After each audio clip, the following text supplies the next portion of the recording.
हम कंट्रोल कर रहे हैं अपनी आक्रामकता में, नहीं तो लाठी लेके हमको तो लगता है कि कभी कभी कहे कि अरे विधायक की संसदी छोड़ो, लाट लो और इनको बजाओ। पहले इतना छेचेंगे तुम लोग को, इतना छेचेंगे कहीं भाग नहीं पाओगे।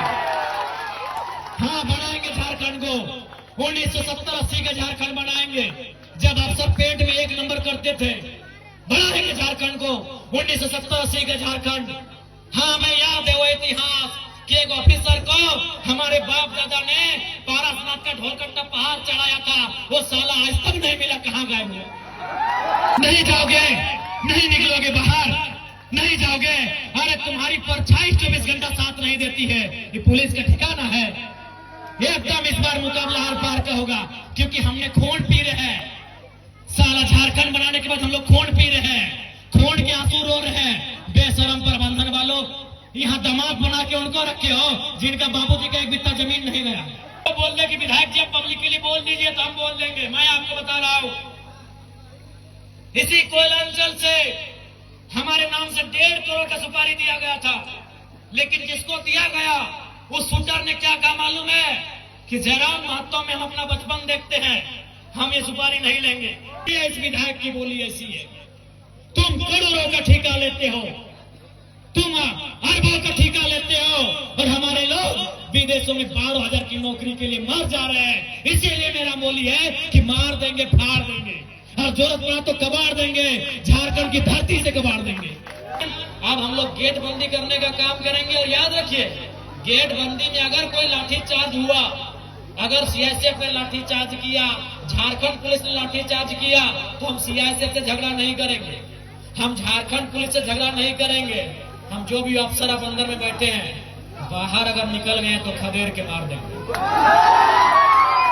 और आपको भी कह दें, बिल्कुल अगर हम लोग धरना में बैठे, यदि गेट जाम हुआ, यदि तालाबंदी हुआ और सीआईएसएफ ने अगर लाठीचार्ज किया, यदि झारखंड पुलिस ने लाठीचार्ज किया, तो हम उनसे पंगा नहीं लेंगे। उसकी लाठी में जितना जोर है वो चलाए, अगर हमारे शरीर में सहने की क्षमता है तो सहेंगे, लेकिन एक भी अफसर अगर गेट से बाहर निकल गया तो गाड़ देंगे। ये भी हम लोग के एक भी अफसर बाहर निकल गया, एक भी अफसर अगर बाहर में मिल गया तो उसके साथ वही सलूक करेंगे जो सलूक हमारे साथ किया जाएगा। क्या आपकी भुजाओं में ताकत रही कि नहीं रही? मेरे झारखंड के लोगों, आपके बाजुओं में वो ताकत है या नहीं है? अगर है तो अपनी ताकत को आजमाइए, अपनी ताकत को परखिए, क्योंकि लड़ाई यार पार की है। अब हमें नहीं लगता है मांगने से अधिकार मिलेगा। अरे मांगने से मनचाहा भीख नहीं मिलता है, सवाल अधिकार का है। मांगने से मनचाहा भीख नहीं मिलता है, सवाल अधिकार का है। लड़ना होगा, भिड़ना होगा और सामने वाले को कबाड़ना होगा। अगर मेरा बात भड़काऊ लगे तो मेरा साथ छोड़ दीजिए, मुझे कोई हक नहीं आपको भड़काने का। लेकिन अगर मेरा बात जेन्युइन लगे कि आज झारखंड में कोई मर्द का बच्चा है, कोई माई का लाल है, वो जयराम महतो है, जो कहता है सीना ठोक के कहता है और सही कहता है। क्योंकि मैं भी मानता हूं मार देंगे, गाड़ देंगे, ये एक सभ्य भाषा नहीं है। मैं मीडिया बंधुओं में मानता हूं, मैं स्वीकार करता हूं, ये एक विधायक की भाषा नहीं है, एक पढ़े लिखे नौजवान की भाषा बिल्कुल नहीं है कि मार देंगे, गाड़ देंगे, नहीं है ये भाषा। लेकिन कहावत है ना कि मरता क्या नहीं करता। आज मेरे लोग दुबई में मर रहे हैं, आज मेरे लोग नाइजर में मर रहे हैं, आज मेरे लोग सऊदी में मर रहे हैं, आज मेरे लोग मलेशिया में मर रहे हैं, आज मेरे लोग सिंगापुर में मर रहे हैं, आज मेरे लोग देश विदेश में मर रहे हैं। इसलिए एक विधायक होने के बाद भी मेरी आवाज ये निकल रही है कि मार देंगे, गाड़ देंगे और जरूरत पड़े तो फाड़ देंगे। ये खुशी में नहीं बोल रहे हैं, ये मजबूरी में मेरी बोली है। मैं मानता हूं ये एक विधायक को कतई शोभा नहीं देता है, एक विधायक की बोली नहीं होनी चाहिए ऐसी। लेकिन क्या करे, क्या करे, अंदर से खून खौल रहा है, अंदर से लहू डबक रहा है, अंदर से तीता, हम लोग अपने भाषा में बोलते हैं कि बिसाए के लिए, तिताए के लिए, तब जाके ये बोली निकल रहा है। और क्यों नहीं निकलेगा? 20 साल का नौजवान, 25 साल का नौजवान 12,000 15,000 की नौकरी के लिए विदेश जा रहा है और मर जा रहा है।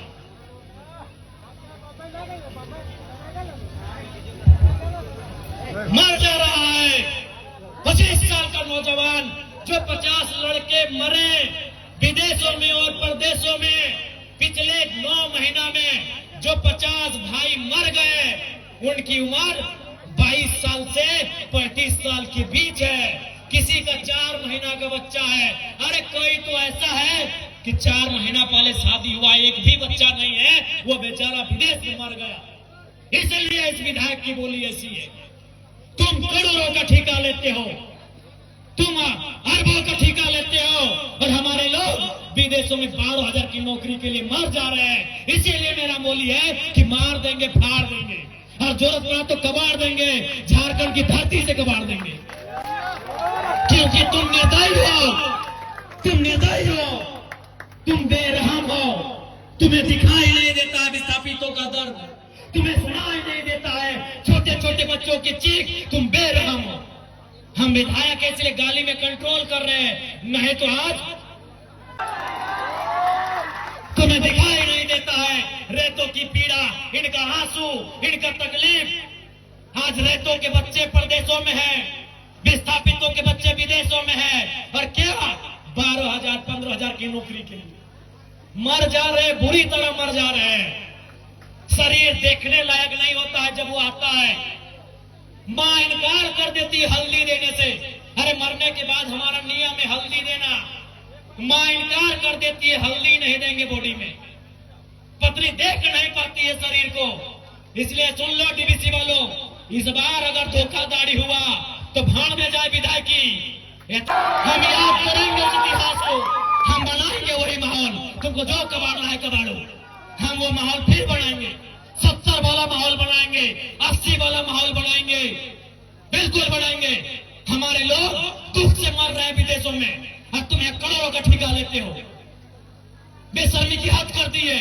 तुम बेरहम हो, निर्दयी हो, तुम क्रूर हो, तुम अहंकारी हो। जिन्होंने जमीन दिया आज वे नौकरी नहीं करेंगे, नौकरी को बेच रहे हो, दलाली कर रहे हो। इसलिए हम बनाएंगे झारखंड को 1970-80 के दौर वाला, जब अफसर लोग पैंट में 1 नंबर करता था। हम बनाएंगे उस दौर को। हाँ, तुम्हारा सामना करेंगे, हाँ मारेंगे तुम लोग को। लट से मारना होगा लट से मारेंगे, मुक्का से मारना होगा मुक्के से मारेंगे।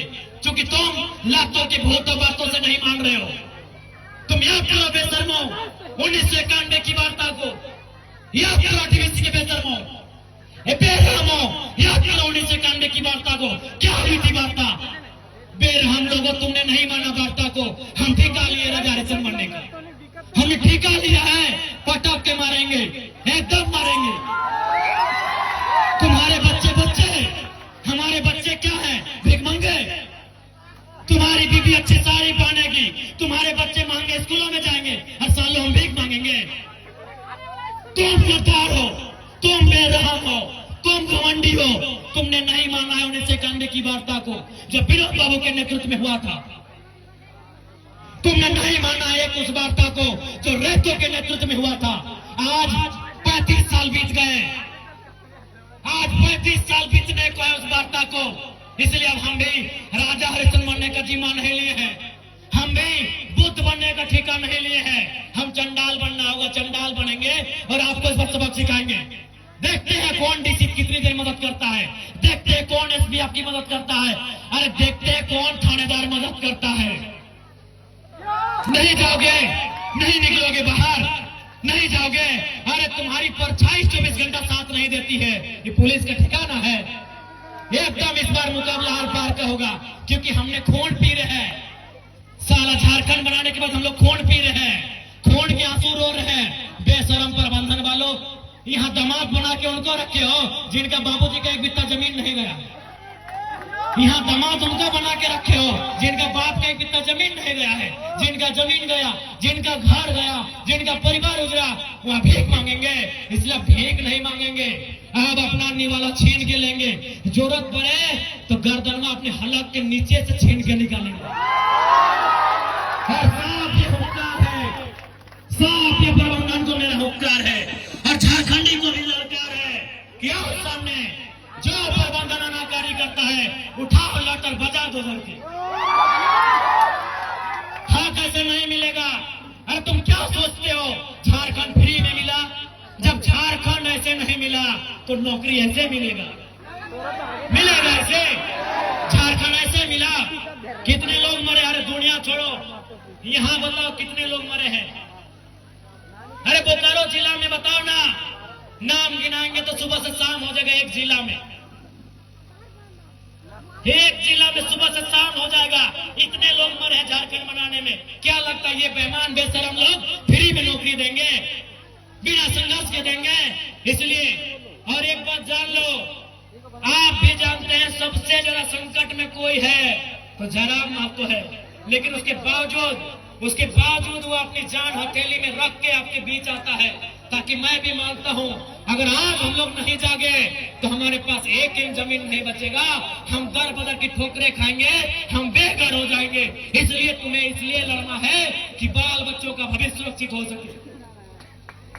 आपको क्या लगता है ये चर्चा नहीं करते हैं? ये चर्चा नहीं करते हैं कि जयराम महतो को रास्ते से हटा दिया जाए? मैं ये खुलासा कर रहा हूं और ये खुलासा मैं जिस दिन वो शूटर अगर वो बोल दे कि विधायक जी आप पब्लिकली बोल दीजिए तो हम बोल देंगे। मैं आपको बता रहा हूं, इसी कोयला अंचल से हमारे नाम से 1.5 करोड़ का सुपारी दिया गया था, लेकिन जिसको दिया गया उस शूटर ने क्या कहा मालूम है? कि जयराम महतो में हम अपना बचपन देखते हैं, हम ये सुपारी नहीं लेंगे। उसने अपने लोगों को मेरे पास भेजा और बोले कि जाकर उनको अलर्ट कर दीजिए, हम लोग सुपारी रिटर्न कर रहे हैं, लेकिन कोई दूसरा ले लेगा तो फिर हम लोग गारंटी नहीं लेंगे। उनको बोलिए वो सुरक्षित रहे, लेकिन हम उनका नाम और सारी चीजों को क्लियर इसलिए नहीं करेंगे क्योंकि एक प्रोटोकॉल होता है। अगर वो शख्स बोल दे कि आप पब्लिकली प्रेस में आके बोल दीजिए, हम उस दिन बोलने में हमको डर नहीं लगेगा। 1.5 करोड़ का सुपारी सिर्फ इसलिए गया था कि ये सब पे बात करता है, ये कंपनी पे बात करता है, कोयला पे बात करता है, ये करप्शन पे बात करता है। ये आपको मैं एक सच्चाई अपनी बता रहा हूं, लेकिन उसने लेने से इनकार कर दिया कि जयराम महतो में हम अपना बचपन देखते हैं। आज भी मिट्टी से निकलकर बाहर आया है, तो इनको ये आपको क्या लगता है कि इनको हमारे शब्दों से, हमारे विचारों से, हमारी आवाज से इनके पेंट गिली नहीं हो रही है? ये तैयारी कर रहे हैं, ये इस बात की तैयारी कर रहे हैं कि शक्तिनाथ महतो की तर्ज पर इसे हटा दिया जाए। ये इस बात की तैयारी कर रहे हैं कि हमें ठिकाने लगा दिया जाए। लेकिन मुझे पूरा विश्वास है कि अगर इस बार झारखंड की जमीन से लहू बहा तो इस बार इतना ही कहेंगे झारखंड के लोगों, चाहे लहू किसी का बहे, इस बार चिता मत जलाना, उस चिते को रख देना, उस चिते को छोड़ देना। अगर जलाना हो तो ऐसे बेरहम बेईमान पदाधिकारियों का हौसला जलाना जहां तुम्हारा अधिकार, जहां तुम्हारा हक आज भी वंचित है। ज्यादा समय नहीं लेंगे, जयराम महतो विस्थापन की लड़ाई लड़ने तैयार है, चाहे सड़क हो या सदन हो। आपने देखा होगा, सबसे पहले मैं माननीय मुख्यमंत्री और दीपक बिरुवा जी को धन्यवाद दूंगा कि आज एक बुलंद आवाज विधानसभा में उठने के बाद उन्होंने विस्थापन आयोग का गठन तो किया, लेकिन उसका अध्यक्ष और समिति का विस्तार कब होगा यह मुख्यमंत्री जी को तय करना होगा, जल्द करना होगा। बिल्कुल ये आपकी ताकत थी, आपके वोट की ताकत थी कि आज जयराम महतो जब सदन में खड़ा होता है, लोग थरथराते हैं कि इस बार ये कौन सा सवाल पूछेगा। लोग थरथराते हैं कि इस बार कौन सा सवाल पूछेगा। और अब में इतना ही कहेंगे, कोयलांचल के विस्थापित रैयतों, मेरे भाइयों मेरी बहनों, लड़ाई हर एक तरीके से लड़नी होगी। आपको लड़ना भी है, आपको पढ़ना भी है और जानकारी भी रखना है। विनोद बाबू लड़े क्योंकि वह वकील थे, जयपाल सिंह मुंडा लड़े वो विदेश से पढ़ के आए थे। अरे भारत की आजादी को पढ़िए ना, Gandhi barrister, Nehru barrister, Patel barrister, Netaji Subhash Chandra Bose ICSE में टॉप करने वाले। आईसीएस मतलब जिस समय होता यूपीएससी, उस समय आईसीएस था, Indian civil service. Netaji Subhash Chandra Bose कौन थे? इंडियन सिविल सर्विस का एग्जाम को पास करने वाले थे, यानी उस समय के कलेक्टर बनने वाले थे नेताजी बोस। गांधी कौन थे? Who was Gandhi? Who was Ambedkar? Barrister. आप जितने बड़े क्रांतिकारी नेताओं का नाम लेंगे आपको पता चलेगा बहुत पढ़े लिखे थे। Gandhi was a barrister, Ambedkar was a barrister, Nehru was a barrister, Patel was a barrister. सभी पढ़े लिखे लोग थे। और नेताजी उस समय के डीसी मान लीजिए ना, आज के डीसी, आज जो डीसी का है वही नेताजी बोस को मान लीजिए, उस परीक्षा को पास करने वाले नेताजी। इसलिए पढ़ना भी होगा, तुम्हें जानना भी होगा, तुम्हें अध्ययन करना होगा, तभी इस लड़ाई को सार्थक कर पाएंगे। क्योंकि रात हो जाएगी और हमको भी लगता है कि बात करने से तो रात और फिर सुबह हो जाएगी, लेकिन फिर आपको घर जाना है। और मैं प्रबंधन को साफ कह दूंगा, अगली लड़ाई के लिए तैयार है, अगली बार गेट बंदी तालाबंदी के लिए तैयार है। अगर आपकी तरफ से अनहोनी हुई तो अनहोनी का उत्तर अनहोनी से दिया जाएगा, अनहोनी का उत्तर अनहोनी से। तो पुनः ज्यादा समय नहीं लेंगे, पुनः मैं सबको यही कहूंगा, लड़ाई के लिए तैयार रहें, अपने हक की आवाज के लिए तैयार रहें। अब आमना सामना होगा, लड़ाई यार पार की होगी, इस बात के लिए आप तैयार रहेंगे।